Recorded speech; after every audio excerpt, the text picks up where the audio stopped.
Bismillahirrahmanirrahim. Assalamualaikum warahmatullahi wabarakatuh. Salam sejahtera bagi kita semua. Pada kesempatan kali ini, saya akan menjelaskan materi tentang pajak penghasilan pasal 22. Pajak penghasilan pasal 22, selanjutnya juga disingkat dengan PPh pasal 22, merupakan pajak yang dipungut oleh bendaharawan pemerintah, baik pemerintah pusat maupun pemerintah daerah, instansi atau lembaga pemerintah dan lembaga-lembaga negara lain yang berkenaan dengan pembayaran atas penyerahan barang dan badan-badan tertentu, baik badan pemerintah maupun swasta, berkenaan dengan kegiatan di bidang impor atau kegiatan usaha di bidang lain. Pajak penghasilan pasal 22 dibayar dalam tahun berjalan melalui pemotongan atau pemungutan oleh pihak-pihak tertentu yang selanjutnya pemotong atau pemungut tersebut akan menyetor dan melaporkan pajak yang telah dipotong atau dipungut tersebut ke kas negara. Berikut adalah karakteristik dari PPh pasal 22. Pajak pemungutan atas transaksi PPh pasal 22 ini pada umumnya tidak bersifat final, yaitu penghasilan dan biaya diperhitungkan kembali di akhir tahun. Namun hal ini dikecualikan bagi penjualan BBM premix, super titi, dan gas kepada agen penyalur di mana pemungutannya bersifat final.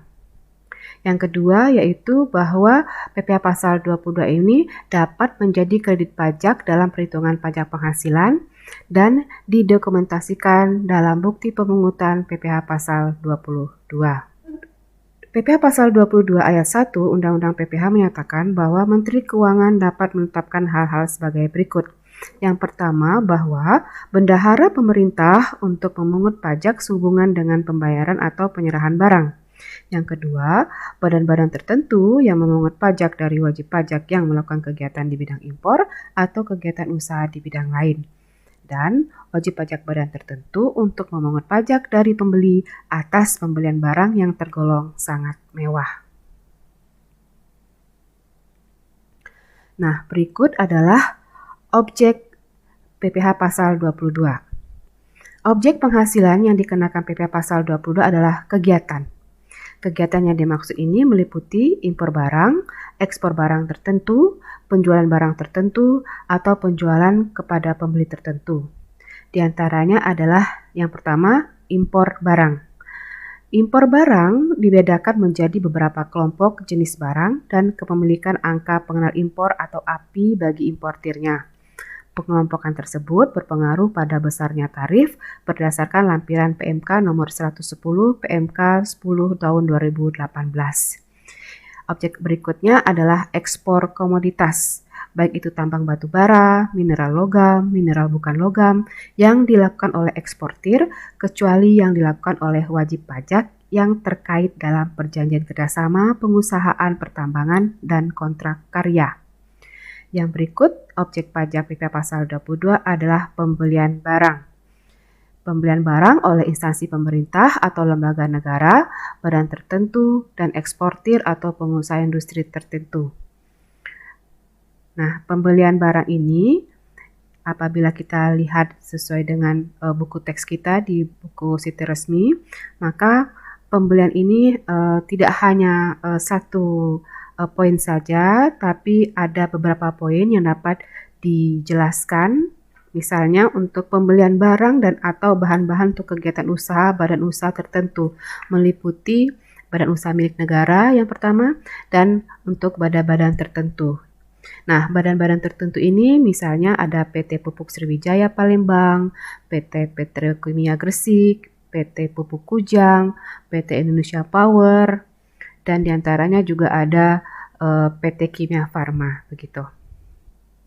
Nah, berikut adalah objek PPh pasal 22 selanjutnya, yaitu penjualan hasil produksi tertentu.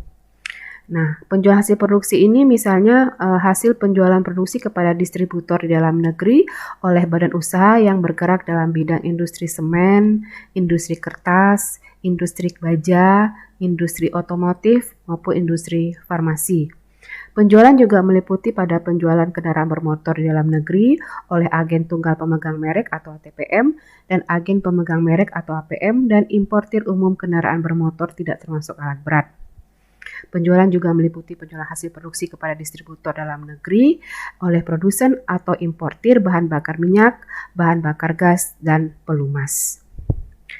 Kemudian penjualan yang terakhir adalah penjualan barang sangat mewah, di mana penjualan barang sangat mewah ini dilakukan oleh wajib pajak badan yang melakukan penjualan barang yang tergolong sangat mewah. Nanti akan kita bahas apa itu yang dimaksud dengan barang sangat mewah. Berikut adalah pemungut PPh pasal 22.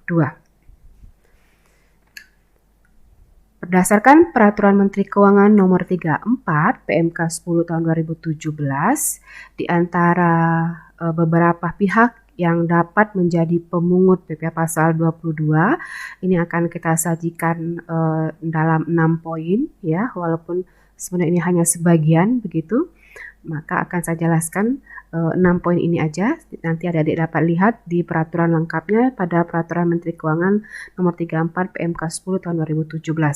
Yang pertama, pemungut PPh pasal 22 adalah Bank Devisa dan Direktorat Jenderal Bea Cukai atas impor barang dan ekspor komoditas tambang batu bara, mineral logam, mineral bukan logam yang dilakukan oleh eksportir kecuali yang dilakukan oleh wajib pajak yang terikat dalam perjanjian kerjasama pengusaha pertambangan dan kontrak karya. Nah, ini dipungut oleh Bank Devisa dan Dirjen Bea Cukai atas kegiatannya yaitu impor barang. Kemudian pemungut yang kedua adalah bendahara pemerintah dan kuasa pengguna anggaran sebagai pemungut pajak pada pemerintah pusat, pemerintah daerah, instansi atau lembaga pemerintah dan lembaga-lembaga negara lainnya di mana objeknya adalah pembelian barang. Kemudian pemungut berikutnya yaitu badan usaha yang bergerak dalam bidang usaha industri semen, industri kertas, industri baja, dan industri otomotif, di mana objek yang dikenakan sebagai PPh pasal 22-nya yaitu kegiatan atas penjualan hasil produksinya di dalam negeri. Berikut yaitu pemungut yang dilakukan oleh produsen atau importir bahan bakar minyak, gas, dan pelumas. Ini dikenakan atas penjualan bahan bakar, baik itu bahan bakar minyak, bahan bakar gas, dan pelumas itu sendiri. Pemungut berikutnya yaitu untuk badan usaha industri atau eksportir yang melakukan pembelian bahan-bahan berupa hasil kehutanan, perkebunan, pertanian, peternakan, dan perikanan atas pembelian bahan-bahan untuk keperluan industri atau ekspornya. Dan yang terakhir di slide yaitu wajib pajak badan yang melakukan penjualan atas barang-barang yang tergolong sangat mewah. Nah, ini hanya 6 pemungut yang saya tampilkan di slide dari kurang lebih 12 yang seharusnya tercatat atau termasuk dalam Peraturan Menteri Keuangan sebagai pemungut di PPh pasal 22. Berikut adalah kegiatan yang tidak dikenakan PPh pasal 22 atau pengecualian dari pemungutan PPh pasal 22. Di antaranya adalah impor barang dan atau penyerahan barang yang berdasarkan ketentuan peraturan perundang-undangan tidak terutang pajak penghasilan. Yang kedua yaitu impor barang yang dibebaskan dari pungutan bea masuk dan atau pajak pertambahan nilai. Saya bacakan di sini. Barang perwakilan negara asing beserta para pejabatnya yang bertugas di Indonesia berdasarkan azas timbal balik. Yang kedua misalnya yaitu barang untuk keperluan badan internasional beserta pejabatnya yang bertugas di Indonesia yang diakui dan terdaftar dalam Peraturan Menteri Keuangan yang mengatur tentang tata cara pemberian pembebasan bea masuk dan cukai atas impor barang untuk keperluan badan internasional beserta para pejabatnya yang bertugas di Indonesia. Atau misalnya yang berikut yaitu yang tidak dikenakan PPh pasal 22 adalah barang kiriman, hadiah atau hibah untuk keperluan ibadah, amal, sosial, kebudayaan, atau untuk kepentingan penanggulangan bencana. Nah, ini kalau kita baca lengkap ya untuk pengecualian nomor 2 ini meliputi 20 jenis begitu. Nah, kita masuk ke nomor 3, yang tidak dikenakan PP pasal 22 adalah impor sementara jika pada waktu impornya nyata-nyata dimaksudkan untuk diekspor kembali. Berikut yaitu impor kembali atau reimpor yang meliputi barang-barang yang telah diekspor kemudian diimpor kembali dengan kualitas yang sama atau barang-barang yang telah diekspor untuk keperluan perbaikan, pengerjaan, dan pengujian yang memenuhi syarat yang ditentukan oleh Dirjen Bea Cukai. Berikut yaitu pengecualian berikutnya, pembayaran yang dilakukan oleh bendaharawan pemerintah pemungut pajak berkenaan dengan yang pertama yaitu pembayaran yang dilakukan oleh pemungut pajak yang jumlahnya paling banyak 2 juta rupiah dan bukan merupakan jumlah yang dipecah-pecah. Pemungutan pajak ini meliputi bendahara pemerintah dan kuasa pengguna anggaran atau KPA pada pemerintah pusat maupun pemerintah daerah, instansi atau lembaga pemerintah dan lembaga-lembaga negara lainnya, bendahara pengeluaran, kuasa pengguna anggaran atau KPA, atau pejabat penerbit surat perintah membayar yang diberi delegasi oleh kuasa pengguna anggaran. Yang kedua yaitu pembayaran yang dilakukan oleh pemungut pajak yang jumlahnya paling banyak 10 juta rupiah dan bukan merupakan jumlah yang dipecah-pecah. Pemungut pajak ini meliputi badan usaha tertentu yang terdiri atas BUMN dan badan-badan tertentu yang dimiliki oleh BUMN. Yang ketiga yaitu pembayaran untuk pembelian bahan bakar minyak, listrik, gas, pelumas, air minum atau PDAM, dan benda-benda pos. Yang keenam yaitu pembayaran untuk pembelian gabah dan atau beras oleh perusahaan umum Badan Urusan Logistik atau Bulog. Berikutnya yang nomor 7 yaitu penjualan emas batangan oleh badan usaha yang melakukan penjualan emas batangan kepada Bank Indonesia. Yang nomor 8 yaitu pembayaran untuk pembelian barang sehubungan dengan penggunaan dana bantuan operasional sekolah atau BOS. Dan yang terakhir yaitu pembelian bahan-bahan untuk keperluan berupa hasil kehutanan, perkebunan, pertanian, peternakan, dan perikanan yang belum melalui proses industri manufaktur untuk keperluan industri atau ekspor oleh badan usaha industri atau eksportir yang jumlahnya paling banyak adalah sebesar 20 juta rupiah, tidak termasuk pajak pertambahan nilai, bukan merupakan jumlah yang terpecah-pecah. Nah, berikut adalah saat terutang PPh pasal 22. Nah, untuk saat terutang PPh pasal 22 atas kegiatan impor, maka saat terutangnya yaitu pada saat pembayaran bea masuk. Sedangkan pada pembelian oleh bendaharawan, saat terutangnya yaitu pada saat pembayaran. Sedangkan pada kegiatan penjualan hasil industri tertentu, saat terutangnya yaitu pada saat penjualan. Nah, untuk kegiatan penjualan BBM, gas, dan pelumas, saat terutangnya adalah saat penerbitan delivery order atau DO. Sedangkan untuk kegiatan pembelian dari pedagang pengumpul, saat terutangnya adalah pada saat pembelian.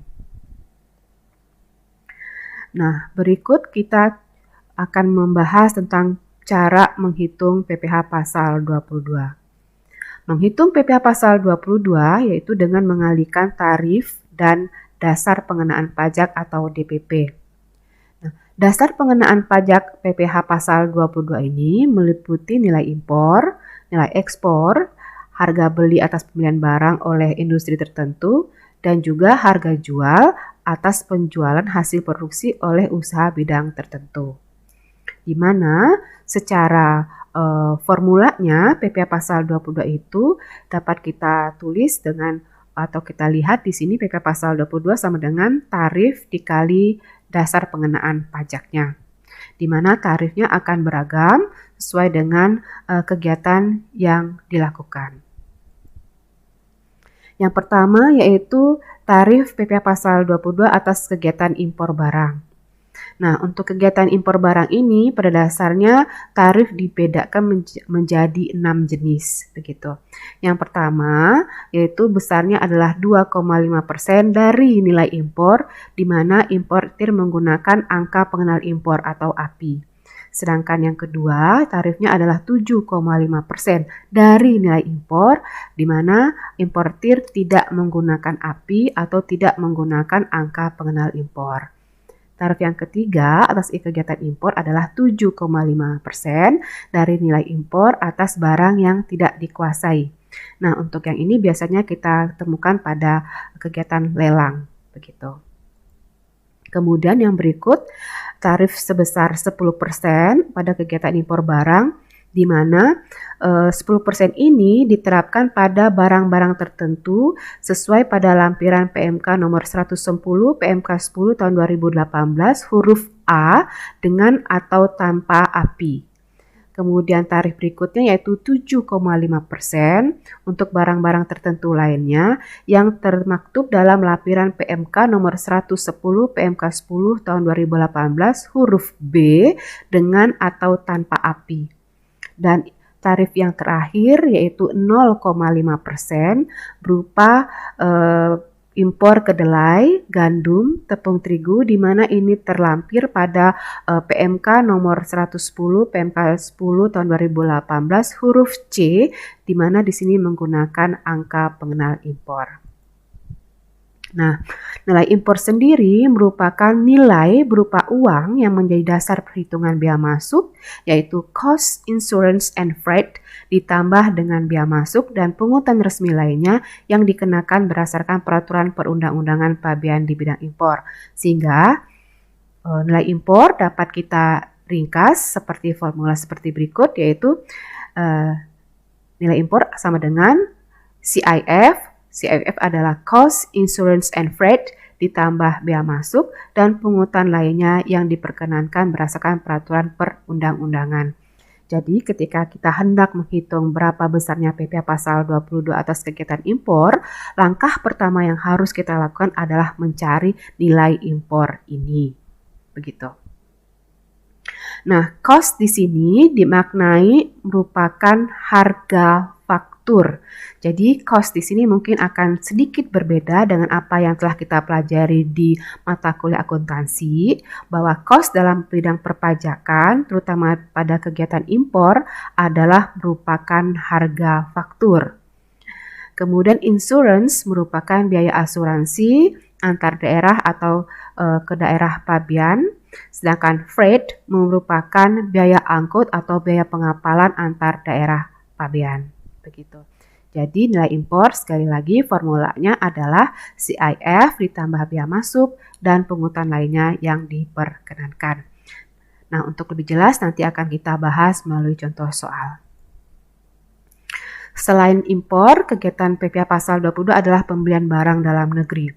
Nah, ini terdiri dari pembelian barang oleh pemungut pajak, yaitu bendahara pemerintah, kuasa pengguna anggaran atau KPA, bendahara pengeluaran, pejabat penerbit surat perintah membayar atas delegasi KPA. Kemudian pembelian ini juga dilakukan oleh pembelian barang dan atau bahan-bahan untuk keperluan kegiatan oleh badan usaha tertentu meliputi BUMN dan badan usaha tertentu yang dimiliki secara langsung, misalnya untuk PT Pupuk Sriwijaya Palembang dan yang lain-lain. Kemudian pembelian ini yaitu meliputi pembelian bahan-bahan hasil kehutanan, perkebunan, pertanian, peternakan, dan perikanan yang belum melalui proses industri manufaktur oleh badan usaha industri.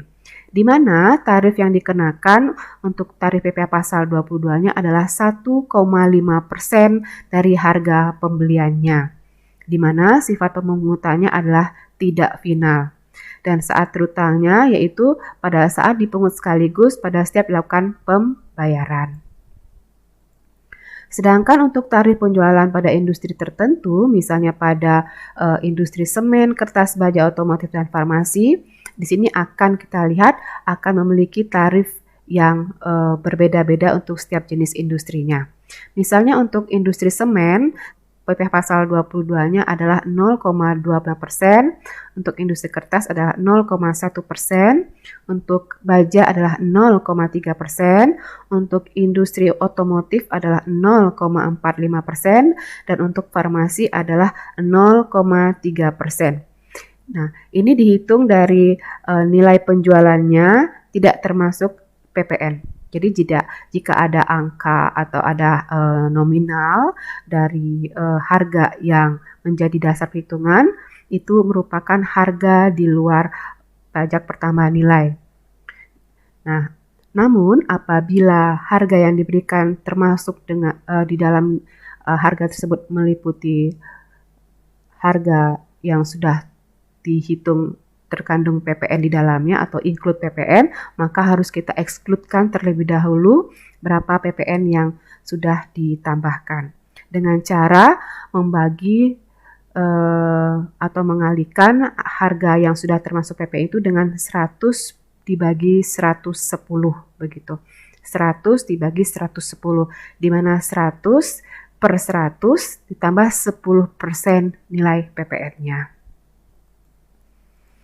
Nah, untuk tarif penjualan bahan bakar minyak dan gas, di sini dapat kita lihat bahwa pada penjualan bahan bakar minyak, gas, dan pelumas, ya, di sini bahan bakar minyak kepada SPBU yang dibeli oleh Pertamina atau anak perusahaan Pertamina, maka persentasenya adalah 0,25% dari nilai penjualan tidak termasuk PPN.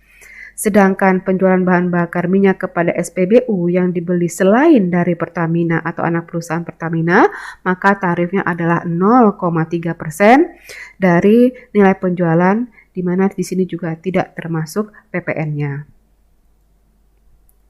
Untuk sektor kehutanan, perkebunan, pertanian, dan perikanan, di sini dapat kita lihat bahwa tarif yang dikenakan adalah 0,25% dari harga pembelian, dan ini juga tidak termasuk harga PPN di dalamnya.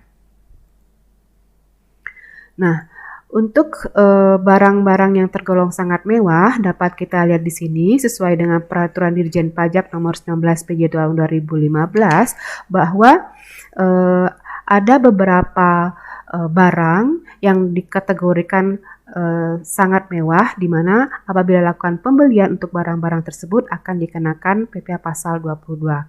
Barang-barang tersebut diantaranya yaitu pesawat udara pribadi dan helikopter pribadi, kapal pesiar, yacht dan sejenisnya, rumah beserta tanahnya dengan harga jual atau harga pengalihannya lebih dari 5 miliar rupiah atau luas bangunan lebih dari 400 meter persegi. Kemudian barang yang tergolong sangat mewah berikutnya yaitu apabila melakukan pembelian apartemen, kondominium, dan sejenisnya dengan harga jual atau pengalihan lebih dari 2 miliar rupiah atau luas bangunan lebih dari 150 meter persegi.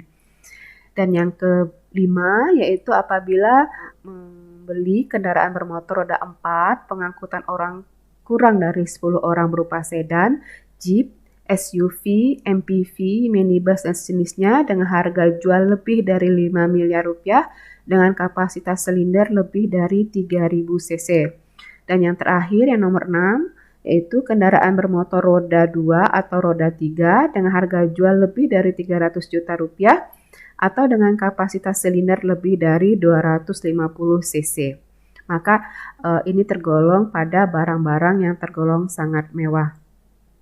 Nah, atas penjualan barang yang tergolong sangat mewah ini oleh badan yang melakukan penjualan barang akan dikenakan PPh pasal 22 dengan tarif sebesar 5% dari harga jual, di mana ini juga tidak termasuk PPN. Untuk memudahkan kita dalam memahami soal, ya, ini kita ada contoh yang saya ambil dari buku Siti Resmi. Ya, dapat kita lihat di sini. Contoh yang 1B, ya. PT Bunda tidak menggunakan API pada Desember 2018 melakukan impor barang berupa tas olahraga dari negara X dengan harga faktur sebesar 100.000 US dollar. Biaya asuransi dan biaya angkut pengapalan barang dari negara X ke dalam daerah pabean masing-masing sebesar 2% dan 6% dari harga faktur. Biaya tersebut dibayar oleh PT Bunda. Tarif bea masuk dan bea masuk tambahan masing-masing sebesar 10% dan 20% dari CIF. Pungutan lain yang sah di daerah pabean adalah 10 juta rupiah. Kurs yang ditetapkan oleh Menteri Keuangan pada saat itu adalah untuk 1 US dollarnya sama dengan 14.500 rupiah. Sedangkan kurs BI untuk 1 US dollar adalah 14.540 rupiah. Hitunglah PPh pasal 22 yang harus dibayar oleh PT Bunda. Nah, dari soal ini kita lihat bahwa PT Bunda adalah importir yang tidak menggunakan API, ya, yang tidak menggunakan angka pengenal impor. Dan mungkin di sini tidak terlihat ya bahwa dari soal juga nanti terdapat statement yang menyatakan bahwa PT Bunda yang melakukan impor tas olahraga ini masuk dalam kategori huruf B, yaitu lampiran PMK-nya nomor 110 PMK 10 tahun 2018 dengan huruf B, dengan atau tanpa menggunakan API, maka tarifnya adalah 7,5%. Oke, kita mulai perhitungan. Ingat, dalam perpajakan ya, kurs yang dipakai dalam perhitungan selalulah kurs yang ditetapkan oleh Menteri Keuangan.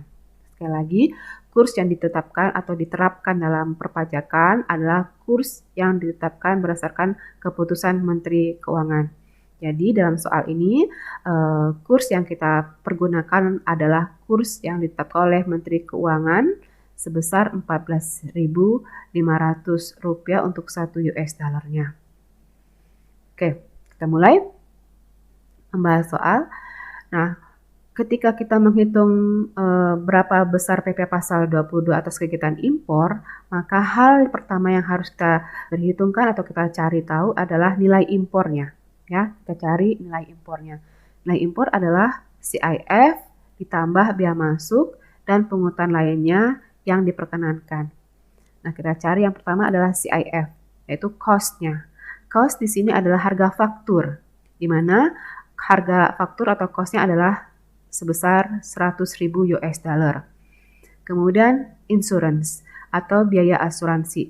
Dari soal kita dapat ketahui bahwa biaya asuransinya adalah sebesar 2% dari harga faktur, sehingga dapat kita hitung di sini yaitu 2% dari 100 US dollar, sehingga untuk biaya asuransi sebesar 2.000 US dollar.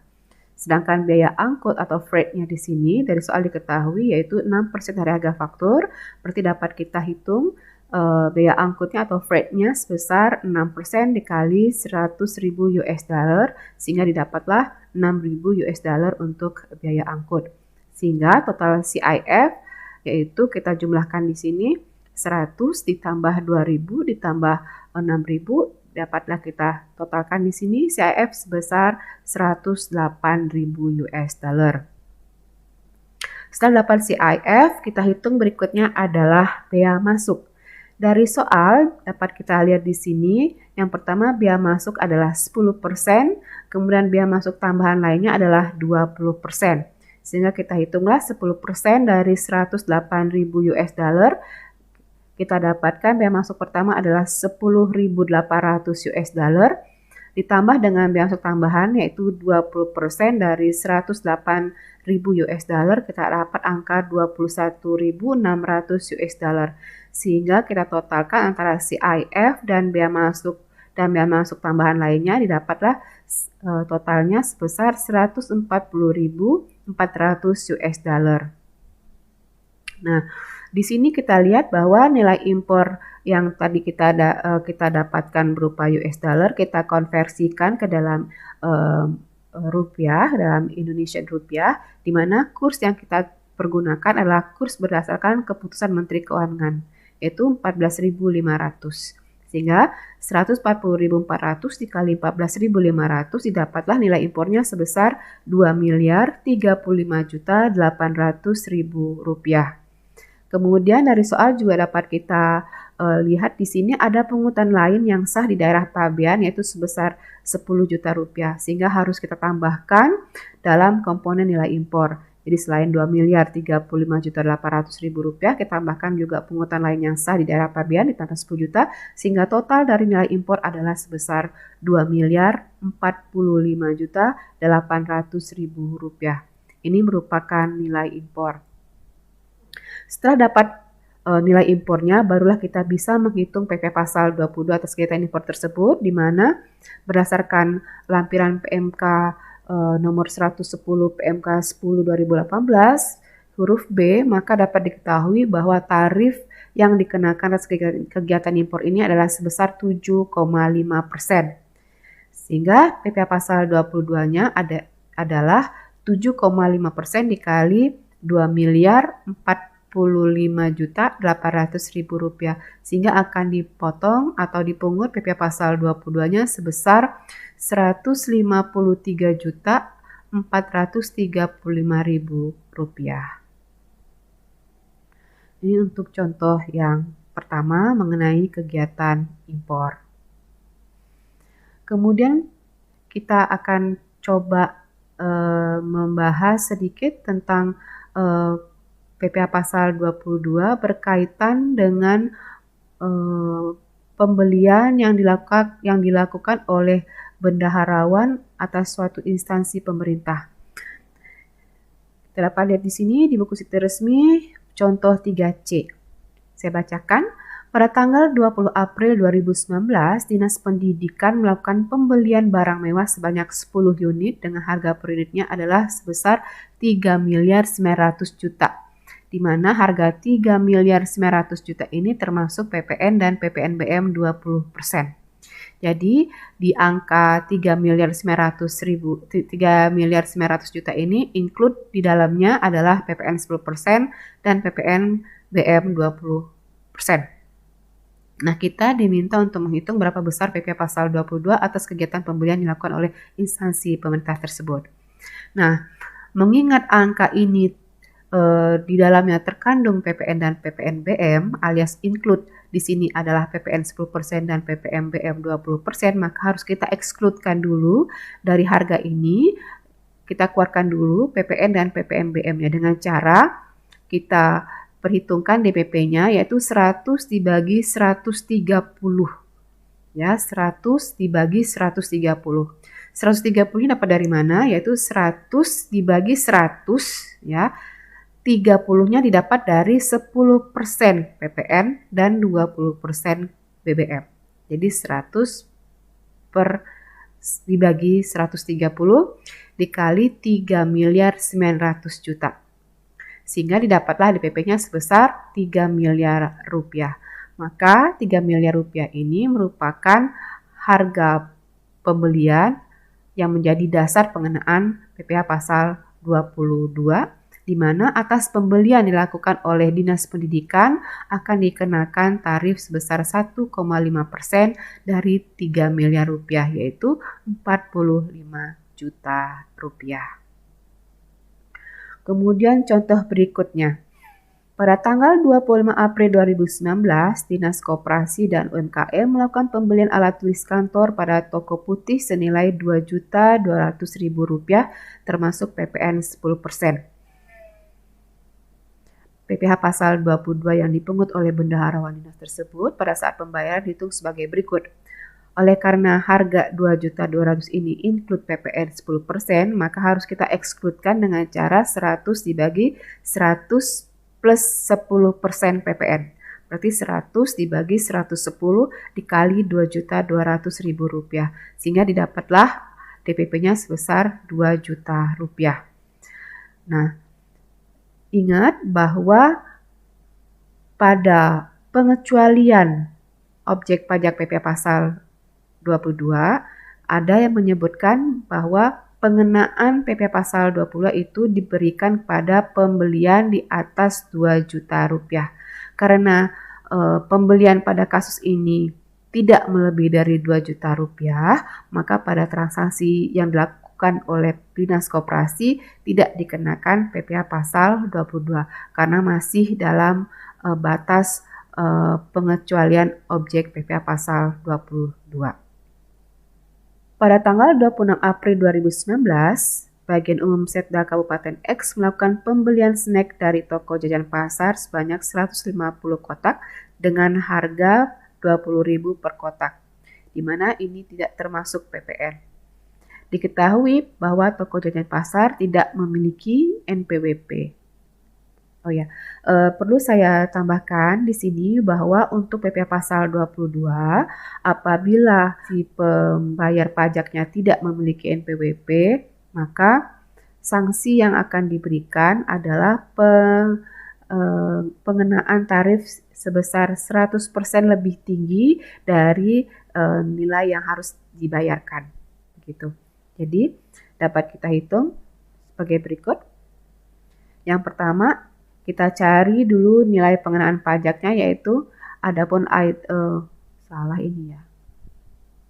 Ini bukan 150 kotak sepertinya, tapi 200 kotak ya. 200 kotak dikali 20.000 rupiah per kotak, maka didapatlah 4 juta.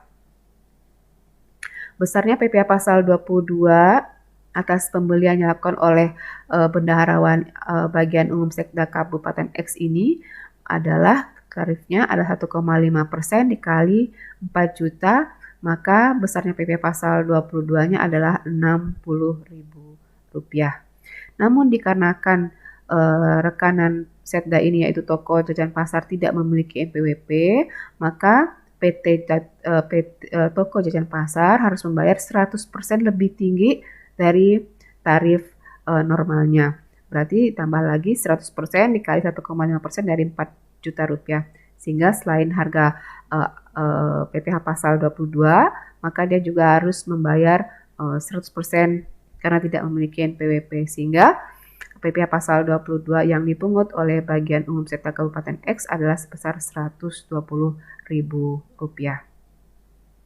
Kemudian soal berikutnya, PT Bank BNI merupakan salah satu BUMN yang pada Januari 2019 melakukan pembayaran kepada PT Bahtera Motor atas pembelian kendaraan sebanyak 14 unit dengan harga Rp220 juta per unit.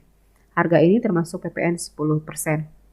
Nah, atas kegiatan pembelian yang dilaksanakan oleh PT BNI, karena ia merupakan salah satu BUMN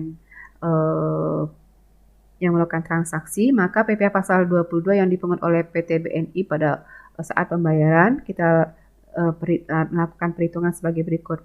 Karena yang dia beli adalah sebanyak 14 unit, berarti 14 dikali 220 juta. Sehingga total transaksi pembelian adalah 3.080 juta. Dari soal diketahui bahwa nilai ini termasuk PPN 10%. Berarti dari 3.080 juta ini include PPN 10%. Berarti harus kita excludekan dengan cara 100 dibagi 110. 100 ditambah 10% PPN.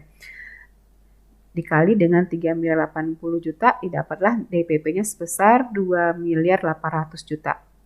Setelah kita dapatkan DPP-nya, baru kita kalikan dengan tarif PPh Pasal 22 yaitu sebesar 1,5%, sehingga didapatlah PPh Pasal 22 yang akan dikenakan pada transaksi ini sebesar 42 juta rupiah. Begitu.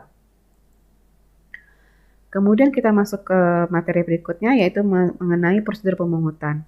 Nah, prosedur pemungutan atas impor dan pembelian barang oleh bendaharawan, maka SSP yang berlaku ini adalah sebagai bukti pemungutan pajaknya.